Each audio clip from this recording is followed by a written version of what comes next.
Alhamdulillah. Assalamualaikum warahmatullahi wabarakatuh. Alhamdulillah, alhamdulillah, alhamdulillahirabbil alamin wa bihi nasta'in ala umuri dunya waddin. Wassalatu wassalamu ala asyrafil anbiya'i wal mursalin sayyidina maulana Muhammadin wa ala alihi washabbihi ajmain. Alhamdulillah atas kesempatannya dan silaturahimnya. Mudah-mudahan ini bisa menjadikan wawasan, keilmuan, kajian-kajian islami, kajian-kajian ilmiah. Apalagi ini salah sesajen. Alhamdulillah ini datang ke tempat memang ke tempat seorang praktisi ruqyah. Kami adalah sebuah keluarga besar ruqyah Aswaja, dan kita alhamdulillah ditunjuk sebagai ketua ruqyah Aswaja Kalimantan Selatan. Jadi masalah kopi, kopi-kopi pahit ini sekarang dijadikan orang sebagai sesajen-sesajen. Itu adalah perkara yang salah, dan itu adalah tertolak.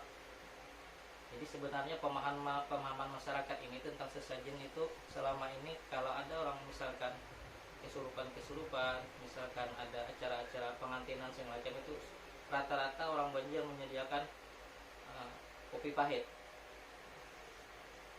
Kalau niatnya untuk mengusir jin, mungkin masih ada kaitannya di dalam kitab.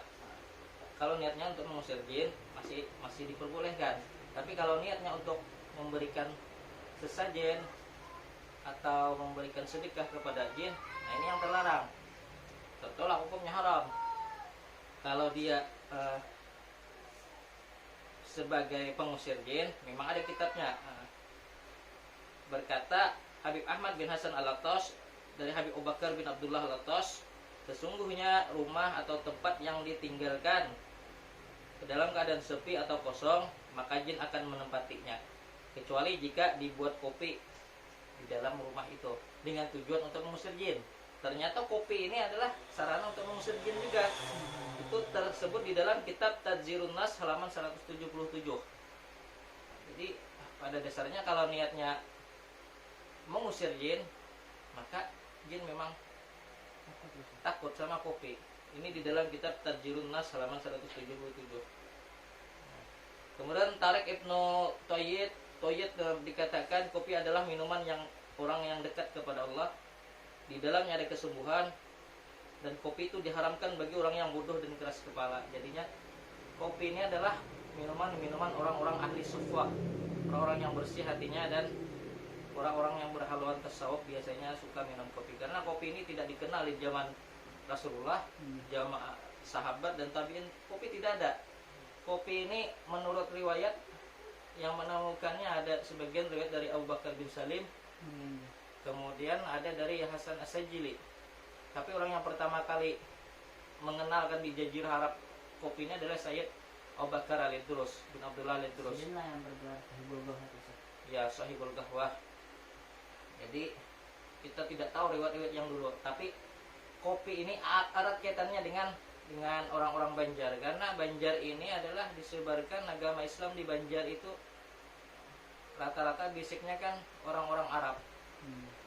Sebenarnya Islam masuk ke tanah Banjar ini, Kalimantan Selatan, kita baca di buku-buku sejarah, sebelum 100 tahun sebelum Syekh Muhammad Arsyad Al-Banjari menyebarkan agama Islam, sebelum 100 tahun sebelum Syekh Muhammad Arsyad Al-Banjari lahir, Islam sudah masuk ke Kalimantan Selatan.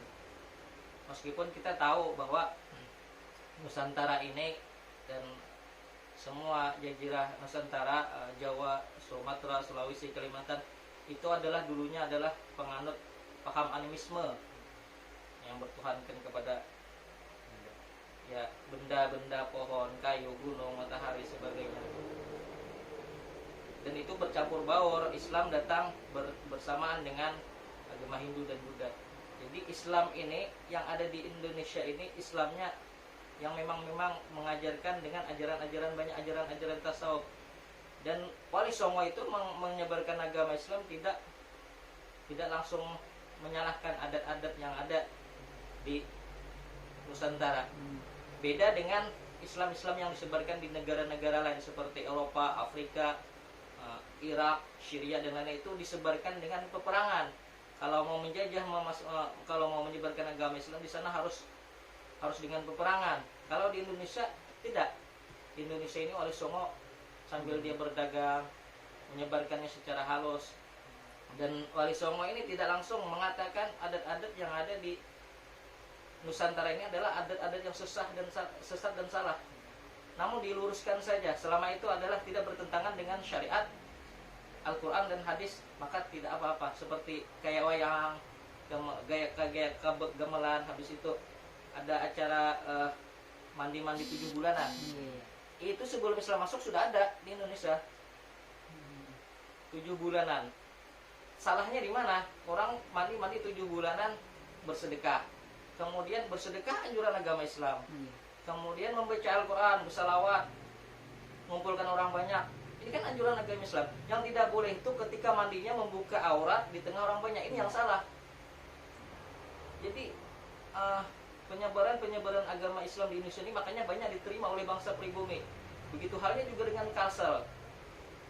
Lantas kayak seperti Datuk Kelampayan, kemudian yang lain-lainnya juga menyebarkan agama Islam, itu tidak langsung mengatakan adat-adat yang ada di Kalimantan Selatan ini sesat dan menyesatkan, cuman harus diluruskan saja. Seperti itu. Ajaran Islam. Iya. Terus kayak ada namanya di YouTube itu juga paranormal bang ini. Iya, paranormal. Katanya kopi itu sebagai sesajen tuh karena bisa menyerap aura jahat kayak itu tuh pandangan kalian seperti apa tuh? Kalau di Ruqyah Aswaja itu tidak ada seperti itu, menyerap aura jahat. Yang ada kopi sebagai pengusir jin, ada. Nabi kan pernah berkata sebaik-baik sedekah adalah mengasih air minum. Jadi pahaman orang ngasih kopi segala macam. Nah, kalau intinya niatnya mengasih kopi dengan niat bersedekah kepada jin, ini tentu terlarang karena jin itu sudah ada makanannya tersendiri. Bekas-bekas tulang-tulang yang kita makan, kemudian bekas bangkai-bangkai dan lain sebagainya, ini adalah makanan jin. Kenapa toh kita orang Islam yang beriman, bertakwa kepada Allah masih saja sampai saat ini melakukan sesajen itu? Ada orang yang kesurupan datang kepada kami, kemudian kita tanya, kenapa kamu kesurupan? Saya adalah dari jin ini. Saya harus dibuatkan kopi. Kalau tidak dibuatkan kopi, maka saya tidak akan keluar. Ini adalah penyesatan yang dilakukan oleh jin. Jin itu membuat iman kita itu bergejolak. Apa kita mengabulkan hajatnya apa tidak? Kalau kita kabulkan hajatnya dengan niat memberikan dia sedekah, memberikan sesajen, maka kita termasuk hambanya si jin. Jadi kita Dimanfaatnya. Nya memang membuat tipu daya. Jin dan iblis itu sampai hari kiamat dia selalu membuat fitnah dan tipu daya. Jadi dia berusaha meyakinkan masyarakat manusia bahwasanya satu-satunya cara, salah satunya kalau mau mengusir saya mau keluar, maka sediakan saya kopi. Ini kan orang Islam yang punya pemahaman ilmu agama yang minim, minta maaf ya, maka dia akan langsung mengiyakan. Sebenarnya Rasulullah banyak menganjurkan untuk supaya dibacakan ayat-ayat ini, kan banyak sudah tuntunannya. Mengusir jin ayat ini diantaranya ayat Kursi, surah Al-Falaq, pangkal surah Al-Baqarah 1-5, surah Al-Kahfi, banyak ayat di Al-Quran itu pengusir jin. Nah, kita ini langsung terpancing kepada si jin ini, bahwasanya dia ingin kopi, kita langsung sediakan kopi. Ini nanti kita berhamba kepada dia. Kalau kita berhamba kepada dia, maka dia semakin besar dan semakin kuat. Seperti itu sifatnya jin itu. Jadi ya, fenomena-fenomena di masyarakat tuh biasanya itu roh leluhur ya. Iya. Roh Pangeran Suryanata, candi-candi Turunan, itu turunan candi itu bagaimana pendapat kalian? Itu sebenarnya permainan jin. Rata-rata jin itu adalah pembohong besar. Mereka membuat tipu daya memang. Kamu ini adalah turunan kerajaan candi. Kamu ini seolah-olah itu meyakinkan dia bahwa dia adalah orang-orang hebat, orang-orang turunan ningrat, orang-orang keturunan raja. Itu sebenarnya tipu daya dan dibuat fitnah kepada kita. Ini baru fitnahnya jin, belum lagi fitnahnya dajjal. Sebegitu percayanya kita orang Islam. Wah, harus sediakan kopi, harus diinikan, harus dilayani. Kiai kami, guru besar kami, Kiai Ahmad Imron Rosyidi, beberapa kali pelatihan pertemuan ditanya, kalau ada orang menyediakan kopi dengan niat bersedekah kepada jin, dengan niat melayani dia, menghambakan dia, maka kita akan menjadi hambanya si jin. Syirik. golongan menyekutukan Allah. Hati-hati. Kalau misalnya saya tadi tuh kayak orang balampah, Iya. kayak gitu juga. Ya, berlampah-lampah. Misalnya ada kan kayak orang yang begaduhan buaya Iya. jelmaan Iya. buaya putih, Hmm. bila ada di sajikan sesajen kayak umpamanya kayak sajian lainnya tuh Hmm. bisa kesurupan menyerupai buaya, tapi bila sudah diambil disajikan seperti Ya inilah kan sebenarnya seperti mengusir juga itu. ya, Tapi bisanya memandang dan kayak itu tuh kayak mereka kayak memberi menuruti apa kehendaknya jadi Iya. itu banyak. makanya kita hati-hati. Iman itu harus mantap, diyakinkan sesuai dengan Al-Quran dan hadis tuntunan Rasulullah. Sebenarnya banyak metode untuk mengusir-musir jin nih, tanpa kita harus melayani mereka. Bahkan banyak yang orang-orang kerasukan jin ngakunya keturunan ini, kerajaan ini. Dia minta wadai bermacam puluh varian. Kemudian minta sajikan ini. Kita toh langsung nggak pikir banyak, artinya yang penting dia keluar, selesai. Layani saja. Itu sekecil itu pun itu sudah banyak ulama yang mengatakan itu tergolong syirik kepada Allah. Apakah kita tidak mempunyai kekuatan hubungan dengan Allah, keyakinan bahwasanya ayat-ayat Al-Quran pun mampu mengusir mereka tanpa harus menyediakan hal-hal seperti itu. Jadi kita sebagai orang Islam yang beriman, yang benar-benar bertakwa kepada Allah, hati-hati terhadap tipuan-tipuan seperti ini. Jadi itu mereka memang pandai membuat tipu daya, dan apa yang dikatakan mereka itu adalah rata-rata adalah sebuah fitnah dan kebohongan, supaya orang-orang masyarakat itu yakin semakin banyak orang yang percaya, semakin banyak orang yang tertipu, maka semakin banyak orang yang sesat. Dan mereka kecil, mereka menyusupnya kecil. Nah, dengan hadirnya para peruqyah, kawan-kawan dari kalangan peruqyah ini meyakinkan kepada masyarakat, artinya stop hal-hal yang seperti ini. Kalau niatnya di rumah bikin kopi, niatnya kita sebagai obat, itu dianjurkan oleh para ulama tasawuf. Bahkan banyak juga para ulama-ulama ahli fikih, ulama-ulama syariat yang tidak membolehkan kopi sebagainya. Tapi kalau para ulama-ulama tasawuf, mereka memang gemar dengan kopi ini. Berkata Ibnu Hajar Al-Haytami, kopi ini dijadikan oleh ahli sofwah adalah orang yang benar-benar bersih hatinya. Jadi sebagai pengundang rahmat Allah dan rahasia Allah, penghapus segala kesusahan. Bahkan ini Ibnu Hajar Al-Haytami mengatakan saking hebatnya kopi ini, dia juga menjadi sebagai obat dan mengundang rahmat Allah dan rahasia Allah. Orang yang minum kopi ini segar, otaknya fresh, ngarang kitab mudah, menghafal sesuatu mudah, ibadahnya tambah semangat. Bahkan Sayyid Ahmad bin Ali Bahar Al-Qadimi itu seorang ulama besar, ulama tasawuf. Beliau berjumpa dengan Rasulullah secara jaga. Ini lagi-lagi ranah tasawuf. Berjumpa kepada Rasulullah secara yaquzatan, langsung bertemu Rasulullah. Beliau bertanya kepada Rasulullah, kepada Nabi Muhammad dalam keadaan jaga, "Wahai Rasulullah, aku ingin mendengar hadis darimu tanpa perantara." Artinya hadis dari engkau langsung tanpa perantara siapapun. Nabi mengatakan, selama bau biji kopi masih tercium di mulut atau tersisa di tenggorokan, maka selama itu malaikat memintakan ampun. Luar biasa kopi ini. Bahkan banyak ulama-ulama mengatakan dia memang mengusir jin. Selain ada beberapa ulama juga mengatakan diantaranya mengusir jin itu banyak cara, seperti menaruh jeruk nipis di rumah, kopi, membakar dupa gaharu yang dibacakan ayat-ayat khusus, kemudian disemprot dengan air-air bidara, dan kemudian setiap malam Jumat dibacakan surah Al-Kahfi dan ayat-ayat khusus di rumah, ratib-ratib khusus. Mereka jin tidak akan pernah mau tinggal di rumah karena betah. Nah, jadi masalahnya cuma tergantung dengan niatnya saja kopi ini. Nah, jadi jelaskan sudah, artinya kalau niatnya untuk mempersembahkan, bersedekah kepada jin supaya dia keluar, supaya dia mau keluar, dengan kita niat bersedekah kepada dia, kita berhamba kepada dia, ini jelas hukumnya syirik dan haram. Kalau kita niat memang di rumah itu sudah menyediakan kopi supaya mengundang rahmat Allah di rumah itu, kemudian malaikat memintakan ampun, kemudian rumah kita turunnya rahasia-rahasia Allah untuk mengusir-ngusir jin di rumah, maka ini tidak apa-apa. Ada ulama yang membolehkan, ada juga sebagian ulama yang tidak membolehkan. Jadi karena rahmat Allah itu turun, maka jin itu pada betah Iya. di rumah. Jadi sulak-sulakan ya. Jadi Maka ulama-ulama ini banyak juga berbeda pendapat, ulama-ulama tasawuf. Karena apa? Kopi ini sama halnya dengan rokok, Iya. sama tidak ada di zaman Rasulullah dan tidak ada di Al-Quran serta hadis. Tergantung kepada si penikmatnya, tergantung kepada si pemakainya. Kopi ini bahkan menjadi haram kalau digunakan ngopi buat begadang, buat mau merampok, mencuri, maka haram kopi ini hukumnya.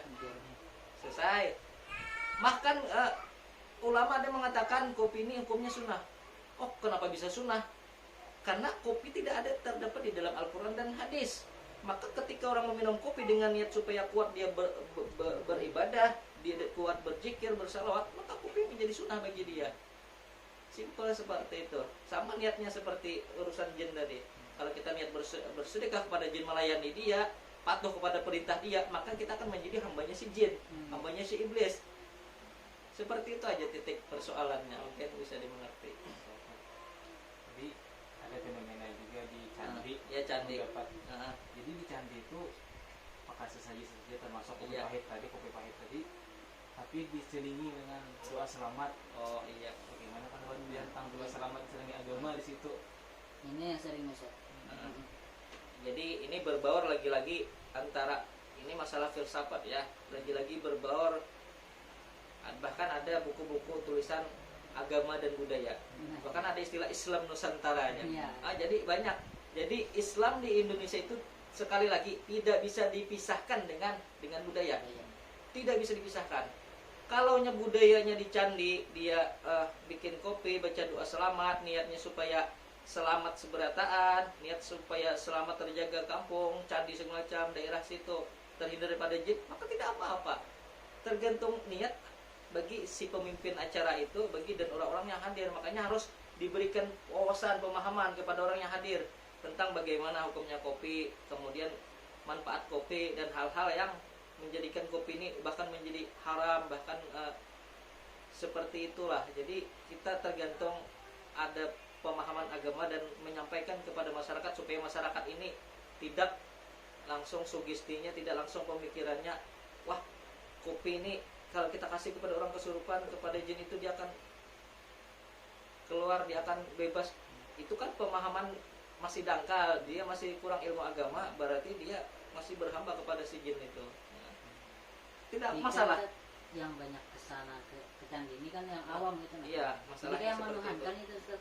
Nah, kalau niatnya malah menuhankan, wah jelas syirik, la tusyriku billah. Jadi jangan kalian menyekutukan Allah. Jadi kebanyakan orang sekarang itu karena tradisi dari nenek-nenek moyangnya yang dulu-dulu, kita ini keturunan candi katanya.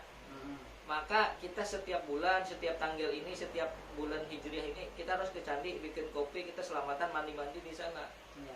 Ini kan tidak ada dasarnya. Ini kan berdasarkan aja keturunan-keturunan. Dan apakah kita bisa mengetahui secara kebenaran dari segi silsilah? Kemudian itu pun dilarang kalau niatnya cuman di sana mandi-mandi biasa saja, kemudian baca doa selamat, tidak ada niat-niat untuk mengkultuskan tempat itu, kemudian tidak ada memberikan sesajen-sesajen kepada makhluk astral yang ada di sana, maka tidak apa-apa selamatan di candi. Selamatan itu bisa di mana saja.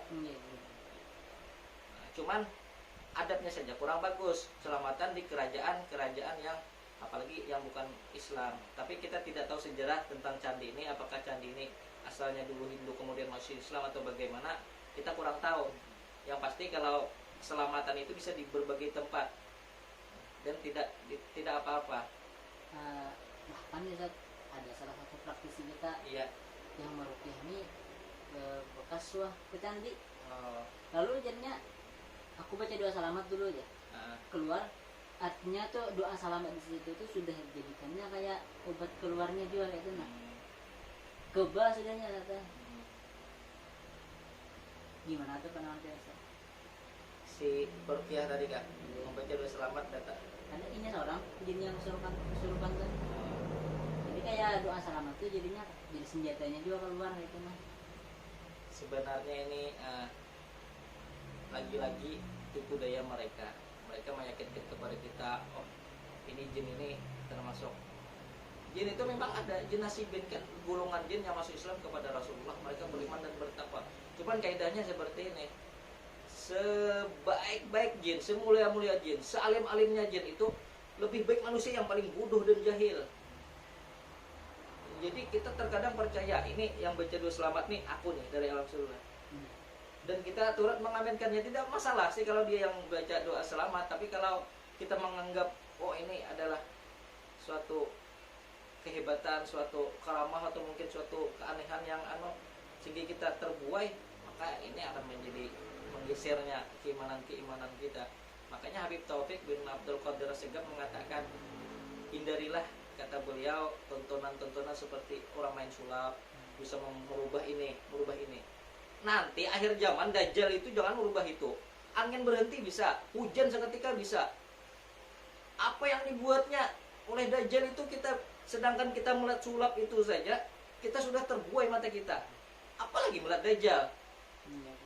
Kita bisa ikut-ikutan sama Dajjal, bisa jadi penganutnya, bisa jadi pengikutnya. Maka mulai saat ini jangan mudah terpukau-pukau dengan hal-hal seperti itu. Ada orang sakti bisa nangkap jin ini, puluhan jin, bisa kemudian bisa menangkap aura-aura si dukun santet segala macam. Jangan toh langsung mesti harus dipercaya 100%. Lihatin dulu dia orang bertakwa apa kata kepada Allah. Kemudian kewajiban-kewajiban dia jalankan apa tidak. Kan kita harus pandai sebagai orang Islam ini, harus pandai, jangan langsung wah hebat ini, wah ini bagus ini. Jadi kita tuh jangan mudah terbuai lah seperti itu. Nanti Dajjal akan lebih membuat kekaguman kepada kita. Kita bisa kalau kurang iman kita bisa ikut kepada golongan mereka ini, seperti itu. Jadi tadi sudah mau berkesimpulan Ya, tergantung niat tergantung kita niatnya sendiri. dari kita sendiri. Tapi saran dari Pian, Ya, sebaiknya apakah kita harus meninggalkan itu budaya itu, atau ada mau masih memakai? Saran dari Pian, rekomendasi. Saya pernah mendengar kajiannya Kiai Idrus Romli, Pendekar Aswaja. Beliau mengatakan tidak apa-apa, jalankan saja budaya-budaya yang ada di Indonesia nih. Karena budaya itu kalau selama itu tidak bertentangan dengan Al-Quran dan hadis, maka itu tidak apa-apa. Selamatan di candi, bikin baca doa selamat, niatnya buat selamatan seberataan, kan ini tidak masalah. Nah, kalau sudah ada wanti-wanti dari ini, kita malam ini harus bikin sesajen, bikin ini supaya kita kasih makan ini jin segala macam supaya kampung kita aman. Nah, ini yang keliru. Jadi makanya kita tidak harus datang ke candi. Oh, tidak boleh acara seperti ini. Ini namanya kita membuat masalah. Jadi Islam itu makin terpecah nanti. Jadi jalankan saja yang sudah ada. Mungkin di sana juga mungkin harus diberikan pemahaman agama. Orang-orang yang jaga di sana harus dikasih wawasan ilmu agama sama orang-orang muai, mungkin sama guru-guru agama. Mereka bukan tidak belajar agama, tidak, mungkin harus meluruskan kepada masyarakat yang datang ke sana. Oh, ini niatnya apa sih? Niatnya mandi mau apa? Niatnya selamatan buat selamat. Harus diluruskan, harus ada dibuat pelang-pelang. Berdoa hanya kepada Allah. Maka kan di kuburan-kuburan sekarang berdoa hanya kepada Allah. Orang NU, orang-orang kita yang suka ziarah, amalan-amalan orang NU kan tahlilan, ziarah segala macam. Sudah otomatis langsung ingat, oh memang berdoa hanya kepada Allah. Ini adalah sebagai sarana mendekatkan diri saja kepada Allah. Berdoa tetap kepada Allah. Sama ke candi, berdoa selamat hanya kepada Allah, bukan kepada jin. Nah, lalu masyarakat yang awam yang datang ke candi ini, mereka tidak ada ilmu agama. Kadang-kadang mereka niatnya bawa wadai ke sana buat supaya keluarga terlindungi berkat kasih makan orang-orang yang ada di sana. Ini kan keliru, masih ada seperti ini pemikiran. Nah, jadi kita sebagai orang-orang yang di sana melayani, mungkin penunggu di sana, harus bisa memberikan itu. Bahkan harus kalau bisa diundang ini orang-orang KBRA ini, orang-orang ruqyah ini, meyakinkan, bukannya sok alim atau sok bisa, enggak. Kita ini supaya akidah Ahlussunnah wal Jamaah ini tetap di jalan yang lurus, tidak menyimpang, supaya masyarakat itu, oh seperti selama ini berarti saya salah ke candi bawa makanan, kasih buaya kuning, kasih arwah datu ini nih. Jin itu tidak memakan ini kopi, arwah-arwah tidak minum kopi, dia sudah di alam barzah, sudah di alam yang beda sama kita. Mereka itu rezekinya lain lagi, beda. Kalau kita ngirim pahala, kalau kita ngirim sedekah, maka sampai, bukannya kasih minum nih airnya langsung habis, atau ini kan pemikiran yang salah. Jadi masing-masing ada, mungkin nanti yang bertugas di sana yang paling pantas ya mungkin mereka orang-orang Majelis Ulama Indonesia Kabupaten Haisu atau pemuka-pemuka agama harus meyakinkan. Bukannya mereka salah total, mungkin ada yang baik, ada yang benar. Cuman yang kita khawatirkan masyarakat yang datang ini, yang awam ini kan banyak yang datang berbagai macam kalangan. Mereka itu bahkan ada yang tidak pernah hadir majelis, tidak pernah mendengarkan agama. Dari datu-datunya, nenek moyangnya seperti ini. Oh, kalau bulan ini, kalau kamu ini harus ke candi, ini kasih makan datumu ini kan. Dia termotivasi seperti itu, dia pikirannya hanya itu saja.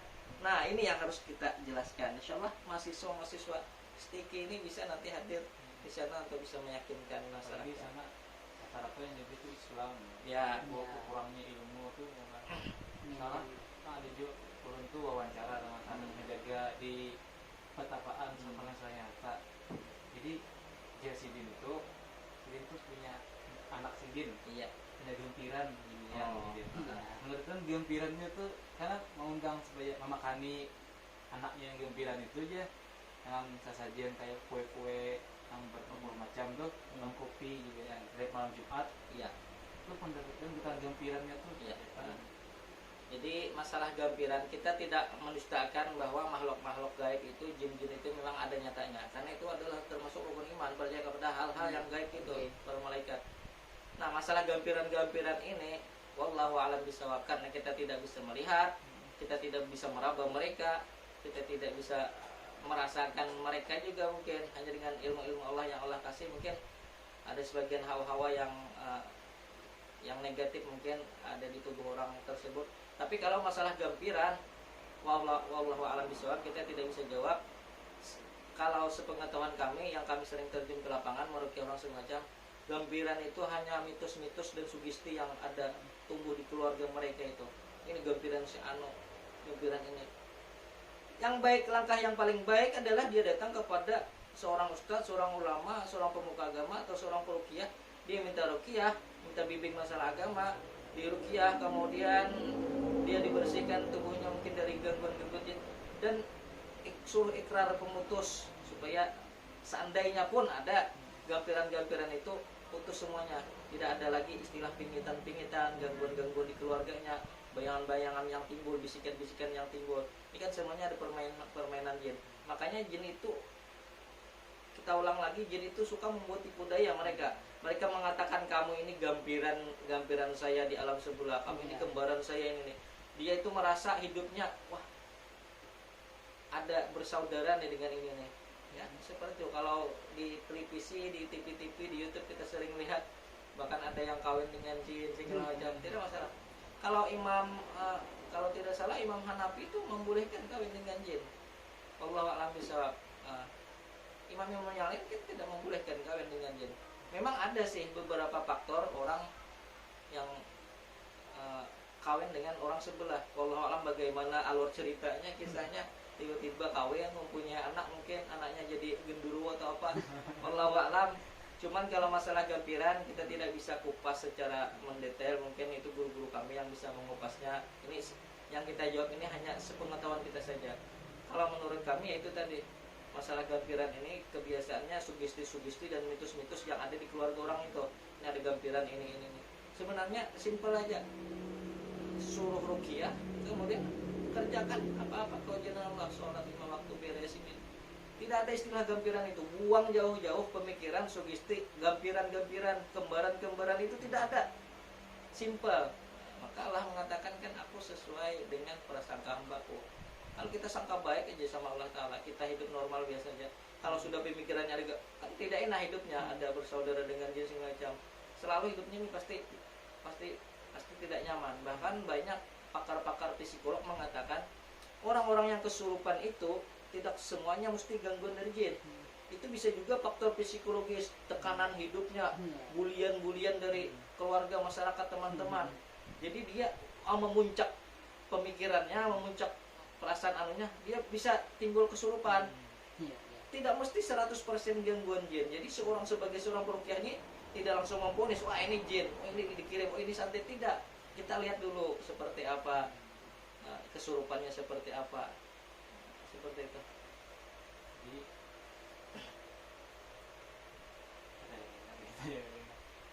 ada juga yang tentang kan pertamanya menggunakan sesajen kopi pahit dengan kue-kue, tapi niatnya tuh supaya tertambah penyakit, tapi ujung-ujungnya Ya, pas sudah sembuh ya, percaya aja tuh pada Allah yang menyembuhkan, itu sarana. Padahal di awal-awal sebelum Niat sesajen awalnya itu sesajen gitu nah. niat awal sesajen. sesajen Cuma untuk ujungnya memberi makan Allah itu tuh Ta'ala gitu, pas sudah namanya sembuh, ibadah. oh ini Allah menyembuhkan sarana aja, tapi pas sudah Ya, disediakan itu tadi mencampur adukan gitu. Mencampur adukan niatnya sana.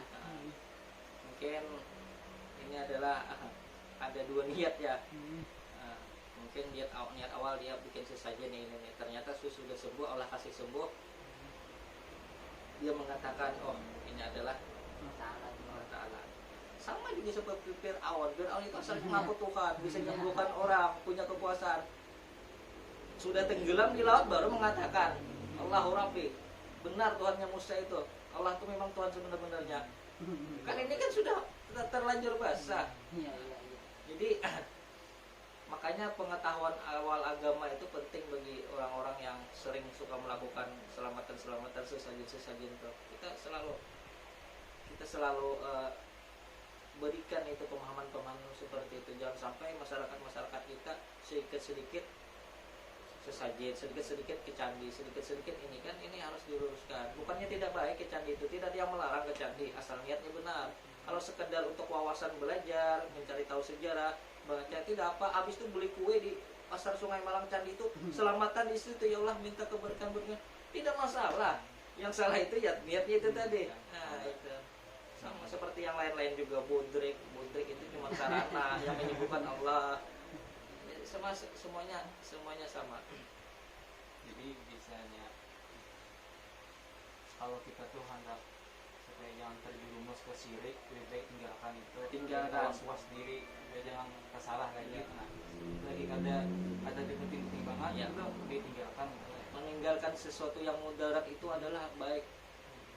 Jadi makanya mencegah kemaksiatan itu lebih baik daripada mengerjakan kebaikan. Jadi yang paling utama itu adalah meninggalkan segala bentuk kesyirikan, kemaksiatan daripada kita mengerjakan kebaikan. Itu lebih abdal mencegah kemungkaran, kemudian menjauhi kemaksiatan. Itu lebih abdal daripada kita mengerjakan kebaikan. Terkadang kita mengerjakan kebaikan ini penuh dengan hati ria, sombong, segala macam. Tapi kalau meninggalkan kemaksiatan yang sudah Allah larang, itu berbau kesyirikan semacam, itu lebih utama lagi. Pahalanya berlipat ganda, itu luar biasa kalau kita bisa menahan diri kita di hal-hal seperti itu. Nah, ini ada juga kan banyak kita memberi pemahaman kepada nenek-nenek kita yang punya kadang kala meninggalkan itu tuh, Iya. kayak apa kita supaya Meluruskan. itu kan biasanya kayak kita pengantinan ya Jepang ini jangan kada bakal ngituk karena ini Iya, iya. ini harusan kada nyaman tuh hasilnya. Buktikan dengan bukti yang nyata. Kan tadi dikatakan Allah berkata di dalam hadis qudsi, aku sesuai dengan prasangkaan hambaku. Kalau kita berprasangka kepada Allah, kita berprasangka bahwa bukan sesajen itu yang membuat lancar acara kita, pengantinan segala macam, maka kita tidak apa-apa. Seperti halnya kayak kita misalkan berkedut, ada berkedut-kedut di mata sebelah kiri, orang-orang dulu mengatakan bahwa itu akan cirinya akan menangis. Kita langsung balik, mata kita berkedut-kedut sebelah kiri, oh ini mungkin aku dapat rezeki, maka Allah akan bayar kontan, dikasih kita rezeki. Sama dengan halnya sesajen-sesajen itu, kita yakin duluan, kita mantapkan, aku tidak pakai sesajen pun insya Allah cara lancar. Baca selamat, sholat 2 rakaat, sholat hajat kah, minta kepada ya Allah lancarkan acara ini. Artinya yang namanya kebatilan itu musnahkan. Artinya pemahaman nenek-nenek saya, orang tua saya tentang sesajen, kalau tidak pakai sesajen ini akan terjadi macam-macam kesurupan, maka minta kepada Allah, Tuhan kita. Saya dulu juga seperti itu, waktu saya menikah kawin, orang-orang di kampung itu, nenek-nenek saya bahkan, orang tua mama saya, keluarga-keluarga saya, itu menyuruh buat pakai ketan, habis itu pakai jarum, pakai benang hitam, pakai telur, pakai kelapa, nanti supaya acara lancar. Saya bilang saya belajar agama, saya punya guru, dan guru saya melarang hal-hal seperti ini. Kami kada tanggung jawab kalau kenapa-kenapa. Allah yang menjagakan. Mulai awal acara sampai akhir, bahkan 2 hari acara, tidak ada masalah, tidak ada yang kesurupan, tidak ada yang kenapa-kenapa. Nah, jadi tergantung kekuatan kita kepada Allah, sangka baik kita kepada Allah. Sugesti dari sangkaan. Ya, sugesti sangkaan itu kuat sekali mempengaruhi. Kalau kita memang, wah, kalau aku kada pakai sesajen ini, lewat hari ini, kan kita dibisiki jin, dibisiki syaitan iblis. Kita minta hajat dengan itu. Seperti itu. Tapi kita juga jangan langsung 100% menyalahkan, karena itu adalah budaya. Cuman kita hanya meluruskan bahwasanya tidak pakai itu pun tidak apa-apa, lancar. Tapi seandainya pun ada mereka yang menaruh itu di bawah pelaminan kita, di bawah panggung acara kita, kita jangan langsung mesti haram syirik, terlalu ekstrim kita, terlalu keras. Islam itu hadir untuk rahmatan lil alamin, sebagai berdakwah. Makanya keberhasilan yang luar biasa, orang-orang Hadramaut Jazirah Arab itu mengakui dengan keberhasilan Wali Songo dalam berdakwah. Mereka dulu di Jawa orang hobi main wayang, lantas Sunan Kalijogo tidak langsung haram ini, tidak dimasuki beliau dengan kisah-kisah Islami. Kemudian main gamelan itu kan musik Hindu, ini dimasuki oleh Sunan Bonang, Sunan Derajat dengan lagu-lagu Islami segala macam. Tidak apa-apa, itu hanya sarana. Kalau lagunya Islami baik, maka tidak masalah. Maka kita yang mendengarkan juga kita ingat kepada Allah dan Rasulnya. Seperti juga nasi tumpeng, zaman Sunan Bonang ada orang selamatan pakai nasi tumpeng, selamatan pakai nasi tumpeng. Kemudian acara tari-tarian segala macam. Yang beliau hancurkan bukan tumpengnya, tapi pemahamannya dengan masyarakat. Jangan lagi pakai nasi tumpeng ini buat tari-tarian, buat nyembah pohon segala macam, buat acara yang berbau tidak pakai busana. Diluruskan beliau, nasi tumpengnya tidak beliau hancur, tapi pemahamannya beliau luruskan, dan itu berhasil beliau. Makanya luar biasa Indonesia ini, Islam mayoritas terbesar di dunia. Keberhasilan dakwanya dengan tidak menghapus serta merta itu adat budaya, tapi meluruskan saja, masuk di situ, memahamkan kepada masyarakat bahwasanya budaya tidak apa-apa selama budaya itu tidak bertentangan. Naruh kelapa di bawah pelaminan, naruh beras, naruh ketan, selama kita ada niat untuk memberikan sesajen kepada jin, maka tidak apa-apa. 1 kilo, 1 karung kelapa di bawah pelaminan tidak masalah.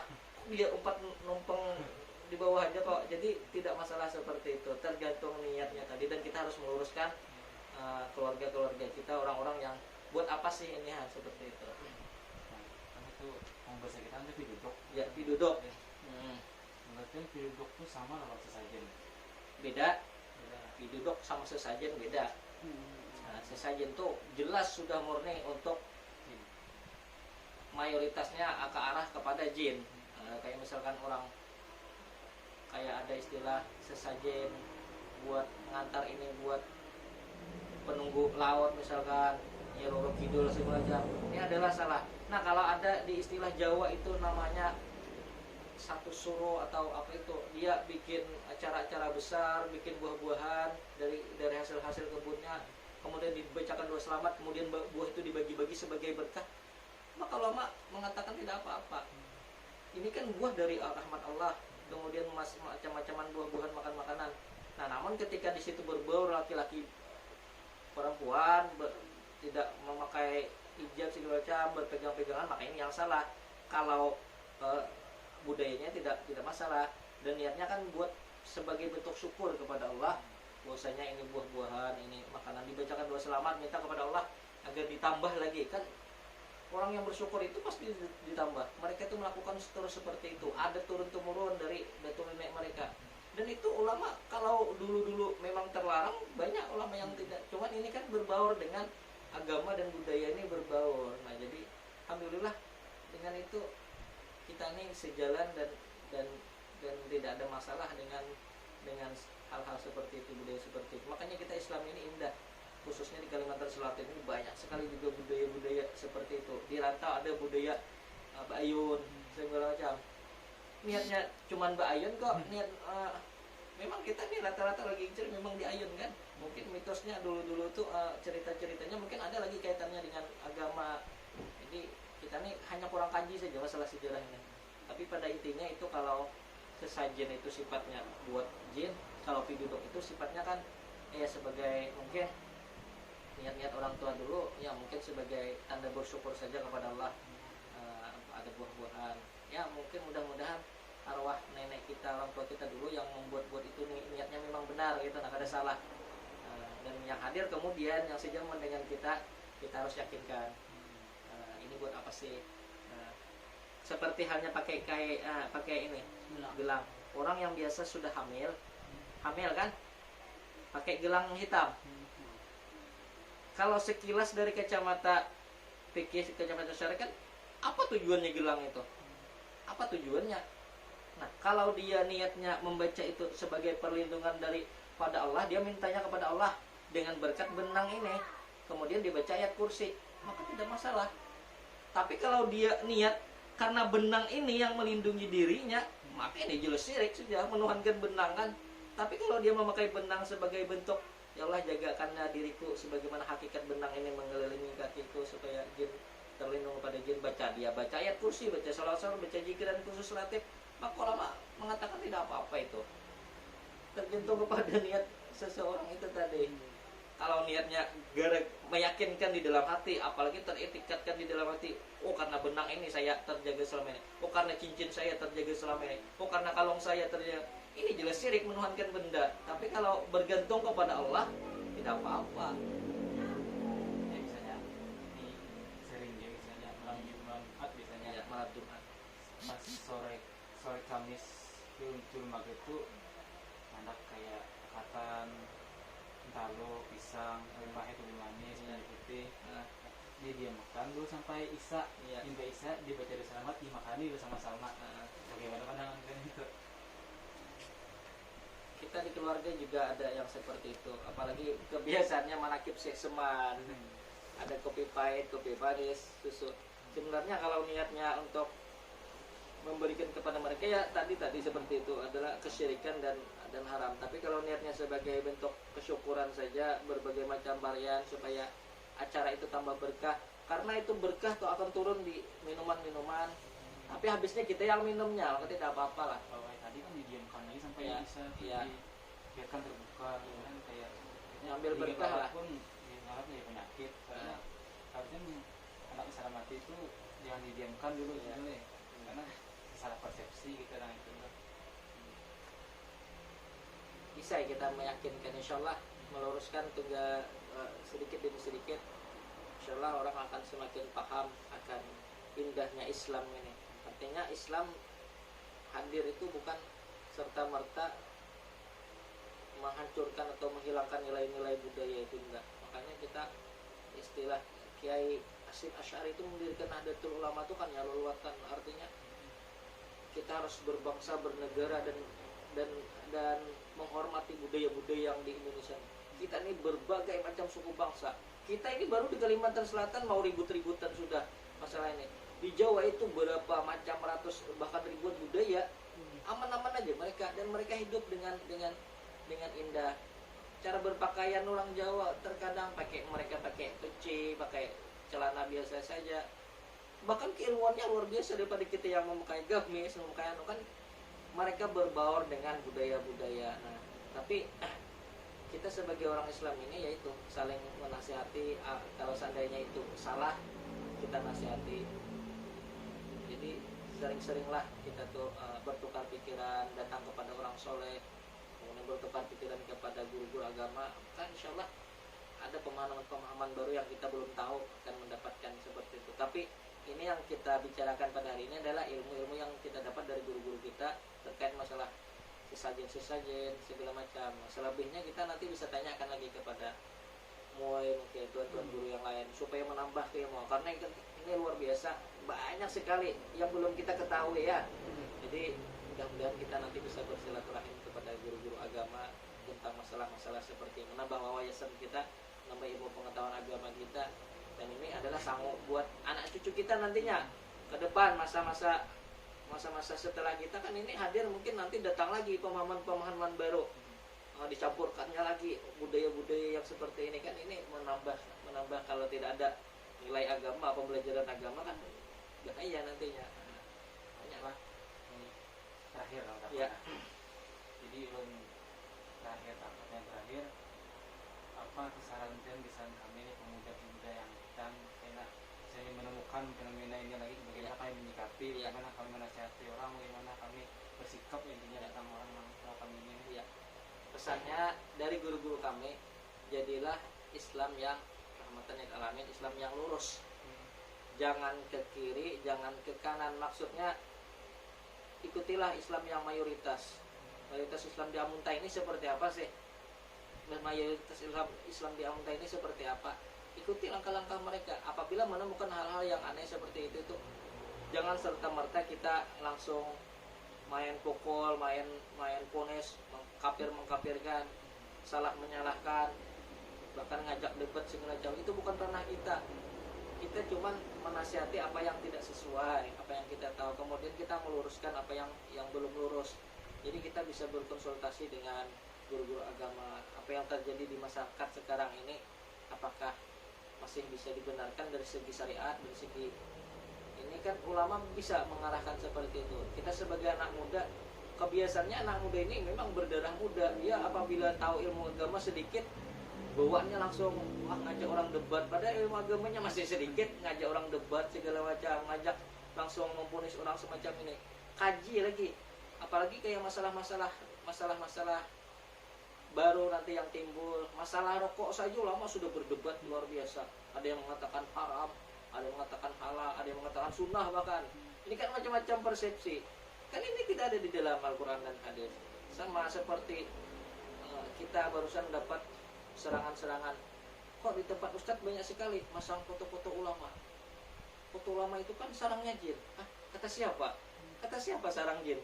Nanti dulu, kita tidak langsung menyerang dia dan menyalahkan dia. Mungkin dia belajar sama gurunya seperti itu.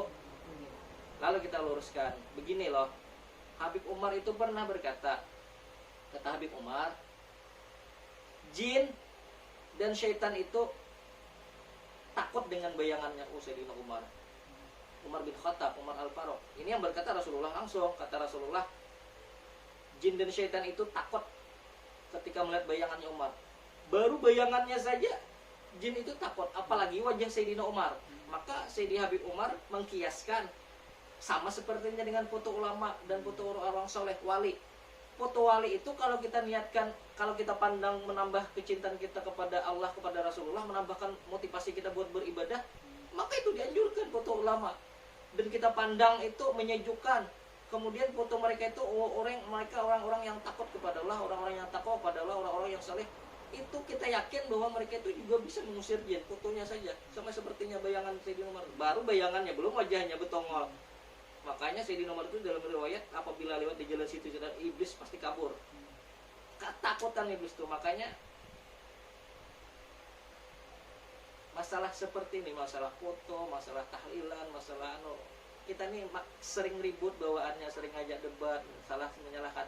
Yang bagus itu sebagai pemuda-pemuda, sebagai nanti mungkin di akhir zaman nanti yang di belakang, apabila ketemu masalah-masalah yang seperti ini, khilafiyah, perbedaan-perbedaan itu, duduk sama sambil ngopi kan, sambil santai ngobrol, pendapat kamu seperti apa, dari gurumu seperti apa.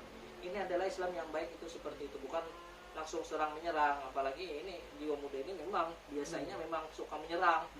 Nah, kita dulu kuliah juga, kuliah ini bawaannya tahu satu ayat aja dalilnya itu aja dipegang. Nyerang orang tuh pakai satu dalil aja, yang diserang ini orang punya puluhan dalil lagi malah. Nah, seperti itu. Jadi kita sebagai anak muda, jadilah anak muda yang baik, yang tawadu, karena adab itu di atas daripada ilmu. Kalau kita beradab yang baik, berakhlak yang baik, tata krama dengan alim ulama, insyaallah akan mendapatkan rahasia-rahasia Allah, madat-madat ilmu-ilmu. Daripada kita mengandalkan ilmu kita yang kita ketahui yang hanya sedikit.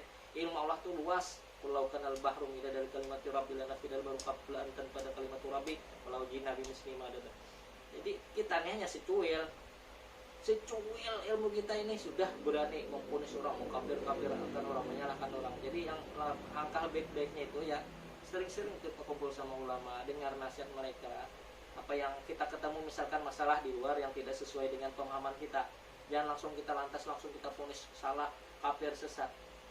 Tanyakan dulu sama ulama, datangi. Makanya anak-anak muda sekarang ini bawaannya kalau sudah bisa tampil di depan umum, sudah bisa bicara, sudah bisa pidato, sudah ceramah, dia sudah malas datang kepada ulama. Ini yang salah.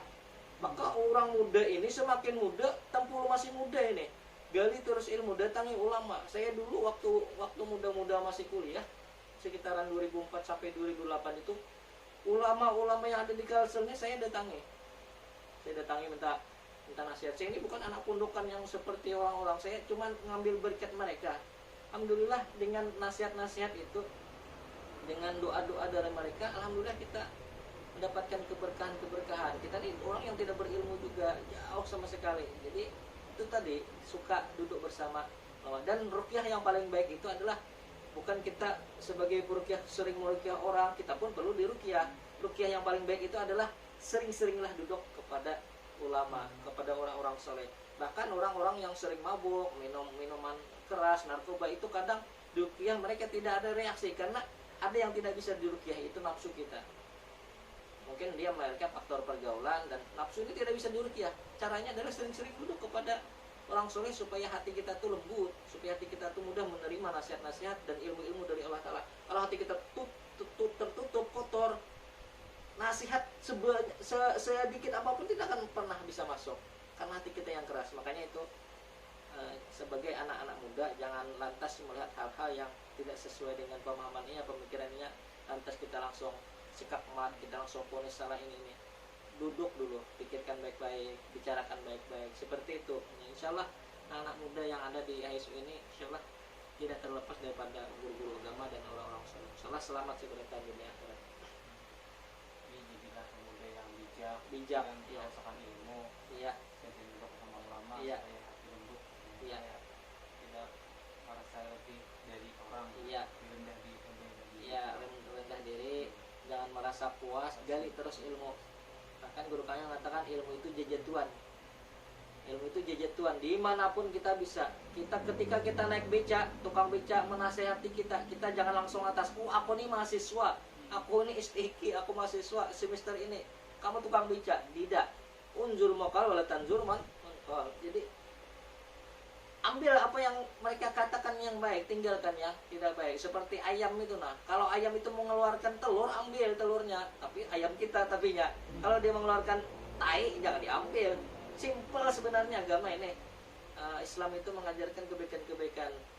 Sayyidina Ali berkata, ada satu orang menasihati saya, satu ayat pun, satu huruf pun saya akan menganggap dia sebagai guru. Satu huruf pun. Kita ini sudah berapa banyak ustaz menasihati kita, belajar di YouTube, bahkan mendengar ceramah-ceramah agama. Lantas kita selama ini tidak mendapatkan pelajaran itu. Hati kita semakin keras, semakin sering menyerang orang, menyalahkan orang. Berarti kita yang salah, diri kita yang salah. Makanya jadi pemuda sering-seringlah minta doa. Datang kepada ulama itu pesan saya cuma dua saja. Jangan berkata yang lain kecuali dua hal. Pertama, minta doanya sama minta nasihat. Selesai. Kalau beliau ngajak ngobrol ya terserah. Tapi yang kita bawa cuma dua saja. Saya seperti itu dipesan di guru saya. Datang kepada ulama, beliau belum ngomong, kita jangan ngomong duluan. Katanya beliau tanya dari mana ini. Kemudian mau apa? Kita baru bilang minta doanya sama minta nasihat. Nah, disitulah beliau kasih doa kita dan menasihati kita. Kadang habisnya itu beliau juga doakan saya juga, kata beliau. Ini ulama-ulama yang tawaduk. Saya beberapa kali menemukan ulama yang seperti itu. Bukan hanya kita yang minta doa, beliau pun minta doakan kepada kita. Seperti itu. Nah, jadi anak-anak muda sering gali lagi ilmu, karena ilmu Allah itu sangat luas. Kita ini ketinggalan sudah dengan ilmu-ilmu agama. Kita ini seringnya setiap hari main handphone saja. Kemudian bergaul kepada orang-orang yang tidak cinta kepada ilmu, maka kita akan jauh daripada ilmu. Seperti itu. Sudah selesai pelajaran. Iya. Terima kasih banyak kepada Ustaz telah menjawab semua pertanyaan ulun. Insyaallah sudah pahamkan dengan apa yang dipakai media penjaring ini. Jadi lagi minta doanya juga supaya hasil dari penelitian ini berguna. Amin. Insyaallah bisa dibawa buat di presentasikan, mungkin bahasa kampusnya seperti itu, karena kita juga mantan mahasiswa, bukan mantan artinya pernah jadi mahasiswa, selamanya mahasiswa itu luar biasa. Jadi mudah-mudahan yang sedikit ini ada manfaatnya, dan apa yang saya katakan jika terdapat kebaikan maka itu datangnya dari Allah. Segala apapun yang kelebihan-kelebihan dan yang kebaikan-kebaikan yang saya sampaikan, kebenaran-kebenaran hanya dari Allah. Kemudian ketika saya salah menyampaikan sesuatu dan kekurangan-kekurangan yang saya sampaikan itu datang dari saya pribadi, mungkin kita bisa koreksi lagi. Nanti mungkin ada pertemuan-pertemuan lainnya yang kita bisa bahas lagi. Nah, inilah pentingnya adalah tentang muzakarah itu, saling berusaha. Mereka pendahulu kita juga seperti itu. Para ulama-ulama terdahulu itu, mereka kalau bertemu pasti yang dibicarakan agama, pasti yang dibicarakan masalah, pasti yang dibicarakan masalah ibadah kepada Allah.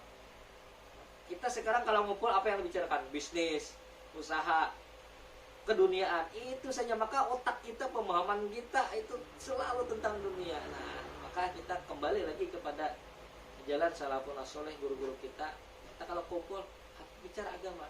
Saya kalau masalah bicara agama ini sampai pagi saya tidak akan bosan, karena agama ini terus datang dari Allah, rahasia-rahasia. Kalau kita nuntut ilmu, itu kita akan mendapatkan ilmu. Kalau kita berkhadam, kita akan mendapatkan berkah. Makanya kalau bisa itu menuntut sama berkhadam sama si orang soleh tadi. Sekedar mengambilkan sandal beliau, naruhkan di tempat yang aman, simpankan sandal beliau atau malingkan sandal beliau, atau menjagakan beliau, itu juga namanya berkhadam.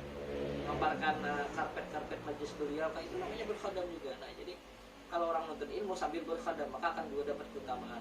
Pertama, mendapatkan ilmu dan mendapatkan keberkahan. Tapi kalau sekedar kita cuma datang saja habisnya pulang, itu kita cuma mendapatkan ilmu.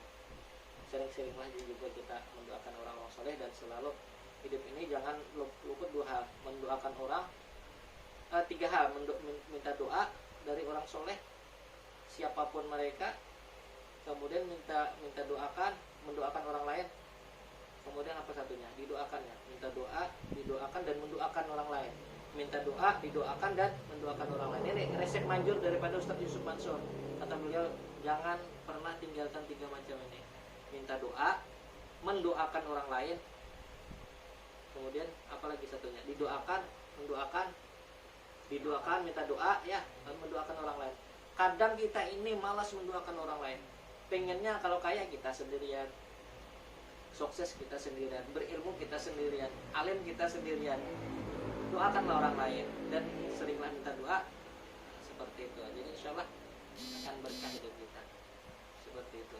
Dan muzakarah yang sedikit ini dapat menambahkan nilai-nilai. Insya Allah Allah akan menurunkan rahmat kepada kita. Apalagi kita suguhkan kopi yang kita yakini kopi ini adalah sebagai sir tadi, seperti yang dikatakan Habib Ahmad Al-Attas, Habib Abu Bakar Al-Attas, adalah ini sebagai hidangan-hidangan rahmat Allah.